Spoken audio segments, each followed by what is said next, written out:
भजन संहिता 16 अध्याय 1 पद से हम पढ़ते हैं।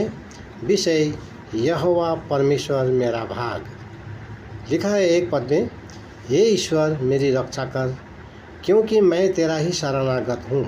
है ना, ईश्वर मेरा रक्षा कर, मैं तेरा शरणागत हूँ। है ना, परमेश्वर के शरण में बैठा है और परमेश्वर से प्रार्थना कर रहा है ना। ये मनुष्य, हम देखते हैं ये मनुष्य वही है जो प्रभु यीशु मसीह के द्वारा ही वो परमेश्वर के शरण में आ गया और परमेश्वर से वो प्रार्थना कर रहा है ना। प्रभु यीशु मसीह के बिना हम परमेश्वर के सम्मुख जा नहीं सकते, है ना, क्योंकि हिब्रू का किताब 10 अध्याय 31 पद में लिखा है, जीवित परमेश्वर के हाथ में पड़ना बहुत भयावह है ना। और 12 अध्याय 29 पद में लिखा है इब्रानी का किताब में, परमेश्वर भस्म करने वाला आग है ना। तो भस्म करने वाला आग परमेश्वर है, तो परमेश्वर के शरण में कोई जा नहीं सकता। वही जा सकता है जो प्रभु यीशु मसीह के लहू से, है ना, अपने पाप को धोकर पवित्र जिसने किया।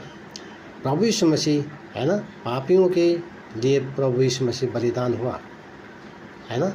और प्रभु यीशु मसीह हमारे पापों के लिए बलिदान हुआ, हमको बचाने के लिए क्रूस पे मारा गया, है ना। और यीशु मसीह का लहू ही हमें सब पापों को धोकर शुद्ध और पवित्र करता है।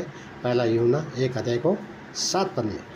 तो जितनों ने प्रभु यीशु मसीह के लहू से अपने पाप को धोया, वही लोग हैं जो परमेश्वर का शरणागत बन गया और परमेश्वर के शरण में जाके परमेश्वर से प्रार्थना कर सकता है, क्योंकि परमेश्वर सत्य, जीवित, पवित्र परमेश्वर है और परमेश्वर से मिलने के लिए पवित्र होना ही है ना।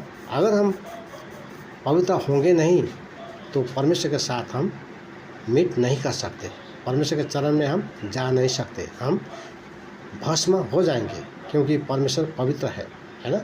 तो हम पढ़ते हैं 2 पद में लिखा है, मैंने परमेश्वर से कहा तू ही मेरा प्रभु है, तेरे सिवा मेरी भलाई कहीं नहीं, है ना। परमेश्वर, है ना, उनका भाग बन जाता है ना।